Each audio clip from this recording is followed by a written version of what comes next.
Hello students, today we are going to discuss caste and India's constitutional provisions. This unit will enable the students to understand the meaning of caste system in India and the various constitutional provisions safeguarding the rights of the scheduled caste. To begin with, the post-colonial governance in India has been long held as a success story. The world's largest democracy, whose citizens enjoy freedom of speech and expression and religious tolerance. It has seemed to have escaped the fate of many post-colonial countries that have sucked into the swath of military dictatorship. It has thrived as one of the largest democracies in the world. However, many argues that the promise of freedom and liberation has been fulfilled at the expense of marginalization of many who were supposed to have shared in the fruits of liberty. The founding members of the Constitution has rejected exclusionary policy based on divisiveness and parochialism in favor of an inclusive society, where every citizen would enjoy absolute equality before law. However, the reality portrays a slightly different picture. Despite such commitment to equality, in the new nation state, what we have come to witness is that there is a hegemonic paternalism of the dominant religious or caste group, which demarcated its practice and tradition as distinct from the vast swath of marginalized people whom it has sworn to democratize. This resulted in the growth of communitarian feelings within each group and sectarian identities who felt alienated from each other. Political development in India have therefore witnessed conflict and tension between the majority communities and the lower caste in many parts of the country, thus rendering the question of the protection of scheduled caste and their rights central to the political discourse of India. The Constitution of India affords affirmative action for necessarily providing protection against discrimination and for the upliftment and welfare of the scheduled caste. Simultaneously, it impresses negative injunctions on every form of discrimination. Nevertheless, the legal and the constitutional provisions have been abused by the political establishment for its own gains. The provisions meant for better protection of the scheduled caste has been used by many as a counter-argument that they are also citizens of the country and hence they should be treated equally like every other citizen in order to accommodate them with the vast majority of the people. Therefore, the various provisions given in the Constitution will have to be explored in order to understand how these rights have been engaged in resolving the difficult question of the problem pertaining to the protection of the rights of the scheduled caste. Now we come to exploring the meaning of caste in India. A caste system is a form of social stratification in which the castes are hierarchically organized and separated from each other by rules of ritual purity. The lowest strata of the caste systems are excluded from the performance of ritualistic rites which confers religious purity in the hierarchical system. Each caste is ritually purer than the one below it.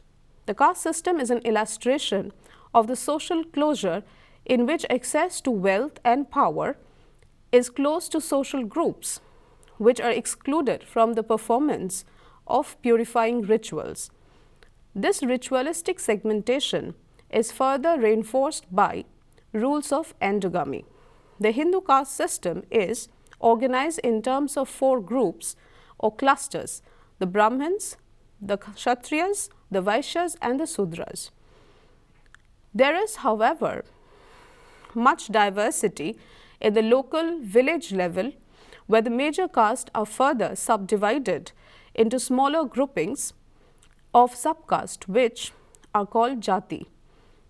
E.A.H. Blunt defines caste as an endogamous or a collection of endogamous groups bearing a common name, membership of which is hereditary, imposing on the members certain restrictions in matters of social intercourse, either following a common tradition, occupation, or claiming a common origin, and generally regarded as forming a single homogeneous community.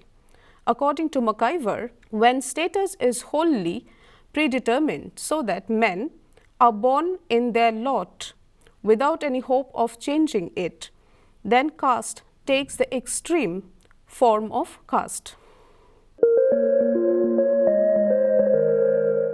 The system of caste is said to have originated in India, though the exact time of origin of the system cannot be traced.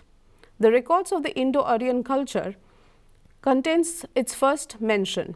Caste in Indian society refers to a social group in which association is largely determined by birth. The caste system became fixed and hereditary with the rise of Hinduism. The laws of Manu in Manu Smriti refers to the impurity and servility of the outcast, while affirming the dominance and the total purity of the upper caste. Those of the lowest caste are informed that their place in the caste hierarchy is due to the sins committed by them in their past lives.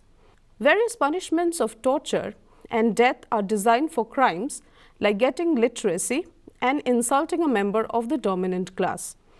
Manusmriti, the most valued and reliable text of Hindu religion, legitimizes social exclusion and introduces absolute inequality as the guiding rule of social affairs in India. With this, the stratification of the Indian society into dominant and subordinate caste groups has become complete. The relationship of dominant and subordinate, which characterizes a majority versus a minority, stems not from the numerical superiority, but from different control over the economic, political, and ideological mechanisms of social stratification. Therefore, it is a condition where a dominant social subgroup prevents or checks a lower ranking subgroup from achieving equivalent status in the society. Such formulation, however, does not explain the distinction between minorities and majorities from a host of other subgroups, which also presents a relation of domination and subservience vis-a-vis each other. In order to address this problem, minorities are often said to be characterized by special cultural and physical features. Louis Rith has defined a minority as a group of people who, because of their physical and cultural features, are singled out from others in the society in which they live for differential or unequal treatment, and who therefore considers themselves as object of collective discrimination. Therefore, minorities are subgroups within a culture which are distinct from the dominant culture by reasons of differences in physiology, language, customs, and traditions. Such subgroups are regarded as inherently different and not belonging to the dominant groups, and for this reason, they are deliberately and unintentionally discriminated against. Hence, it is primarily about understanding the relationship between different groups present in the varied equation to each other in differing location, and how these groups stand in their relationship with the state and the institution of democracy. The hierarchical system has dominated Indian society for over 3,000 years and was developed by the Brahmins to maintain their superiority over the less educated and less skilled people. Over time, the caste system was formalized into 4 distinct varnas or classes. At the top of the hierarchy is the Brahmins, who are considered as arbiters in matters of learning, teaching, and religion. Next in the line are the Kshatriyas, who are the warriors and administrators. The third category, the Vaishyas, who belong to the artisanal commercial class. Finally, the Sudras, or the backward classes, are farmers and peasants. Beneath the four castes, there is a fifth group, which is not included as part of the Indian caste system. Individuals from these groups are untouchable or socially excluded groups who describe themselves as Dalit. Government of India officially calls them the scheduled caste. Indeed, this was based on the British government notification whereby the Simon Commission drew up an official list of socially excluded people and tribes in 1930 called the scheduled caste SC and the scheduled tribes ST. Scheduled means they are on a government schedule that entitles them to certain rights and provisions and affirmative actions. There is approximately 170 million Dalits out of India's total population. The report prepared by the Advisory Committee on Minorities submitted to the Constituent Assembly on August 1947 identified 7 minority communities in India: the Anglo-Indian, Parsis, the plain tribesmen in Assam, Indian Christians, Sikhs, Muslims, and the scheduled caste. K.M. Munshi, however, proposed an amendment to the report. First, to delete scheduled caste from the list of the minorities. Secondly, the section to Hindu community referred to as scheduled caste as defined in the Government of India Act 1935 shall have the same rights and benefits which are herewith provided for minorities specified in the scheduled in para 1.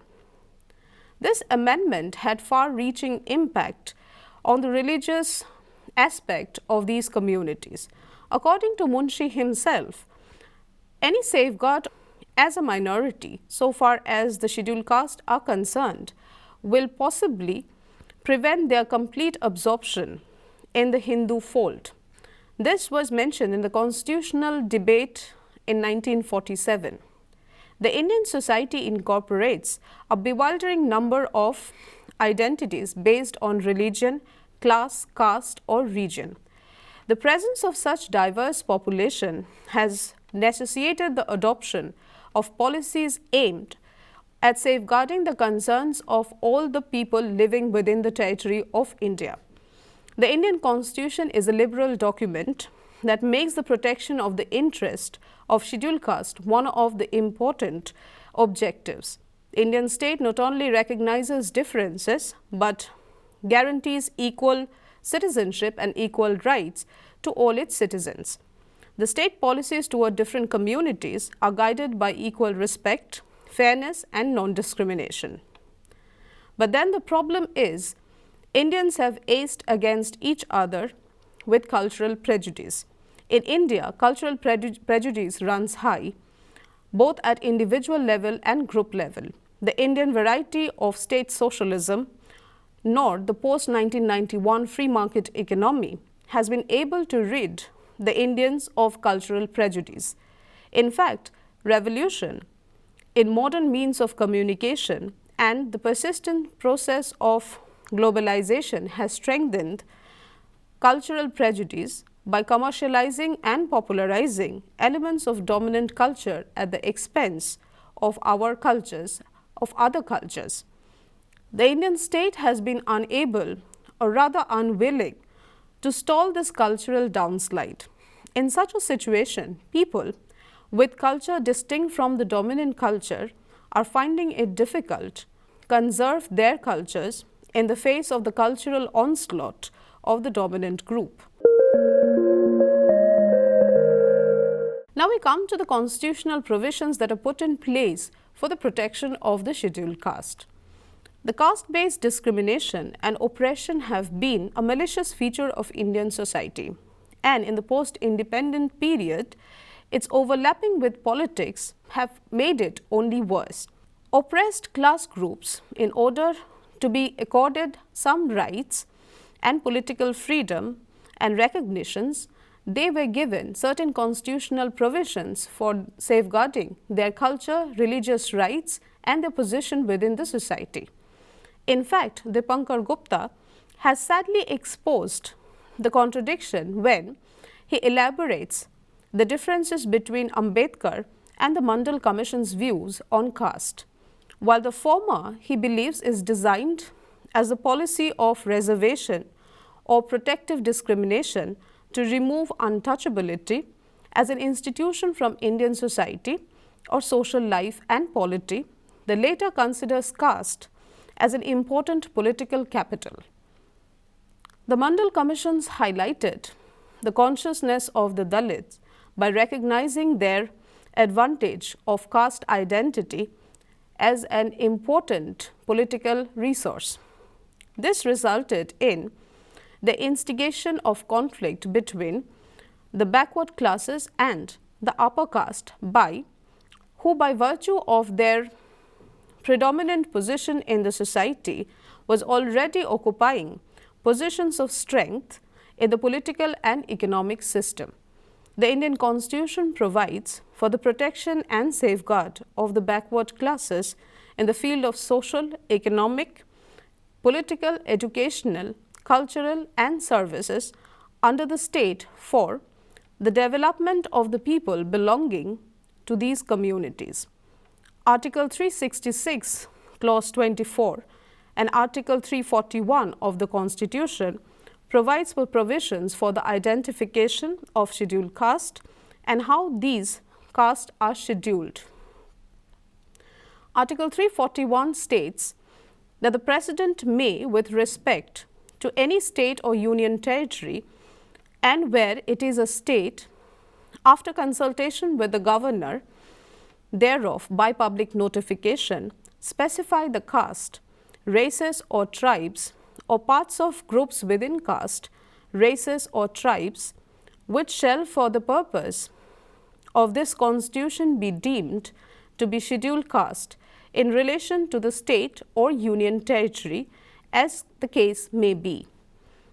The Parliament may by law include or exclude from the list of scheduled caste specified in the notification issued under Clause 1 any state, race, any caste, race or tribe or part of the groups within any caste, race or tribe, but serve as aforesaid, a notification issued under the said clause shall not be varied by any subsequent notification.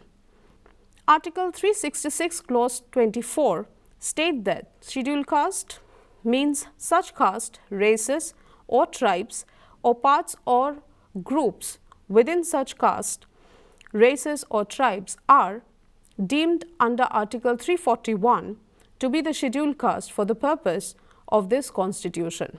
Now we come to the various provisions provided by this Constitution for safeguarding their rights. The social safeguard provided by the Constitution are Article 17, abolition of untouchability. Untouchability is abolished and its practice in any form is forbidden under the Constitution. The enforcement of any disability arising out of untouchability shall be an offence punishable in accordance to law. Article 25, freedom of conscience and free profession and propagation of religion. Subject to public order, morality and health, and to other provisions of this part, all persons are equally entitled to freedom of conscience and the right to freely profess, practice and propagate religion. Article 25(2)(b) provides for the throwing open of Hindu religious institutions to public character to all classes and sections of Hindus. Now we come to the educational, economic and public employment safeguards. Article 15, prohibition of discrimination on grounds of race, caste, sex or place of birth. The state shall not discriminate against any citizens on ground only of religion, race, caste, sex, place of birth or any of them. No citizen shall, on grounds only of religion, race, caste, sex or place of birth or any of them be subject to any disability, liability, restriction or condition with regards to access to shop, public restaurants, hotels and places of public entertainment. The use of wells, tanks, bathing wells, roads and places of public resort maintained wholly or partly out of state funds or dedicated to the use of general public. Article 16, the equality of opportunity in matters of public employment. There shall be equality of opportunity for all citizens in matters to employment or appointment in any office under the state. No citizen shall, on grounds only of religion, race, caste, sex or place of birth, residence or any of them, be ineligible for or discriminated against in respect of any employment to office under the state. Nothing in this article shall prevent Parliament from making any law prescribing in regards to a class or classes of employment or appointment to an office under the government or any local or other authority within a state or union territory, any requirement as to residence within the state or union territory prior to such employment or appointment. The directive principles of the state policy, Article 46, provides for the promotion of education and economic interest of the scheduled caste, scheduled tribes and other weaker sections. The state shall promote with special care the educational and economic interest of the weaker section of the people and in particular of the scheduled caste and scheduled tribes, and shall protect them from social injustice and from other forms of exploitation. Article 335 provides for claims of scheduled caste and tribes to services and post. The claim of the members of the scheduled caste and scheduled tribes shall be taken into consideration consistently with the maintenance of efficiency of administration in the making of appointment to services and post in connection with the affairs of the union or the state. It provides that nothing in this article shall prevent in making any of the provisions in favor of the members of the scheduled caste and the scheduled tribes for relaxation in qualifying marks in any examination or lowering the standards of evaluation for reservation in matters of promotion of any class or classes of service or post in connection with the affairs of the union or the state. Now we come to the political safeguards. Article 330, reservation of seats for the scheduled caste and scheduled tribes in the houses of the people. Seats shall be reserved in the house of the people for the scheduled caste and scheduled tribes, except the scheduled tribes in the autonomous district of Assam and the scheduled tribes in the autonomous district of other hill areas. The number of seats reserved in any of the state or union territory for the scheduled caste or the scheduled tribes under clause 1 shall bear as nearly as may be the same proportion to the total number of seats allotted to the state or union territory in the house of the people as the population of the scheduled caste in the state or union territory or of the scheduled tribe in the state or the union territory or part of the state or union territory as the case may be, in respect of which seats are so reserved bears to the total population of the state or union territory. Article 332 provides for reservation of seats for the scheduled caste and scheduled tribes in the legislative assemblies of the state. Article 243d provides for the reservation of seats in the panchayats. Article 243t provides for reservation of seats in the municipalities. Now we come to the safeguarding mechanisms. Agency for monitoring the safeguards or the safeguarding provisions pertaining to the scheduled caste and scheduled tribes. Article 338 provides for National Commission for the Scheduled Caste, which has the duty to investigate and monitor all matters relating to the safeguarding provisions of the Scheduled Caste under the Constitution, and to inquire into the specific complaints with respect to the deprivation of rights and safeguards of the Scheduled Caste. It also participates and advises on the planning process of socio-economic development of the Scheduled Caste, and to evaluate the progress of their development under the union or any state. With this, we come to the conclusion of our discussion. It is important to reiterate and emphasize that unless provisions of the Constitution are enforced in their true letter and spirit, the utmost dispatch and earnestness, the dream and ideal casteless society will only remain a dream or a mirage. The marginalization of the scheduled caste and scheduled tribe communities in enduring exclusion and is based almost entirely on caste identities. It is to address problems of the segmented society. The express provisions of the Constitution, which give effect to the idea of fraternity mentioned in the preamble, have been framed.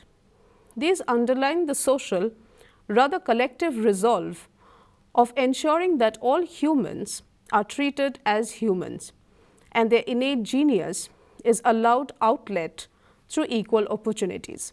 The various articles of the Constitution providing rights to the scheduled caste clearly and firmly sums up towards an inclusive Indian society. These provisions needs to be followed in their true spirit so that they can be interwoven into an inherently unit to follow and create an Indian society on the basis of unity, harmony and integration. Thank you.